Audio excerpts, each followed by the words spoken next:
அந்த நடிப்பு அரக்கன்னு சொல்கிறாங்க இல்லையா, அதை அதை அதை நீங்கள் செட்டில் பார்க்கலாம். அந்த சீனை ஃபுல்லாக உள்ளே வாங்கி, அந்த டயலாக்ஸை உள்ளே வாங்கி, அந்த டயலாக்ஸில் ஒவ்வொரு வார்த்தையும் உள்ளே வாங்கி, 2 வார்த்தைக்கு நடுவில் இருக்கிற கேப்பை கூட யோசித்து ஒரு ஹோம்ஒர்க் பண்ணுறாரு. ஸ்பாட்லேயும் ஒர்க் பண்ணுறாரு, ரிஹர்ஸ் பண்ணுறாரு. அதேமாதிரி அசைவுகள், கால் எங்கே வைக்கணும், கை எங்கே வைக்கணும், அந்த விரல் எப்படி இருக்கணும், கண் எங்கே இருக்கணும், மூஞ்சி எங்கே இருக்கணும், எவ்ரிதிங் இஸ் ஒர்க்கிங் டீட்டெயிலாக. ஒன்றும் ஒரு ஒரு ஒரு உத்தேசமாலாம் கிடையாது. ப்ரிசைஸ், லைக் எல்லாம் every note will be precise. Plus அது வந்து ஜனங்க என்ஜாய் பண்ணும். அது கேரக்டருக்கும் அவ்வளோ யோசிக்கிறார்.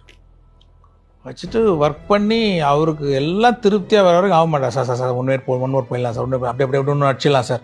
யாரும் அப்படி பார்த்துக்கிட்டே இருப்பார். கேமராமேன் கொஞ்சம் அந்த சார் ஒன் மோர் போயிடலாமா சார் அப்படின்னு யாரை பார்த்துட்டே இருப்பார். ஏதோ ஒரு யாரோ தயங்குறாங்கன்னா அதை பிடிச்சி இன்னொன்று எடுத்துடலான்ட்டு. ஏன்னா அவருக்கு அடுத்து போகும்போது விட்ட ஏதாவது ஒரு நோட்டை இன்னும் கொஞ்சம் பெட்டர் பண்ணலாம், இன்னும் பெட்டர் பண்ணலாம் அப்படின்னு சொல்லிட்டு அந்த மாதிரியான ஒரு ஆக்டர்.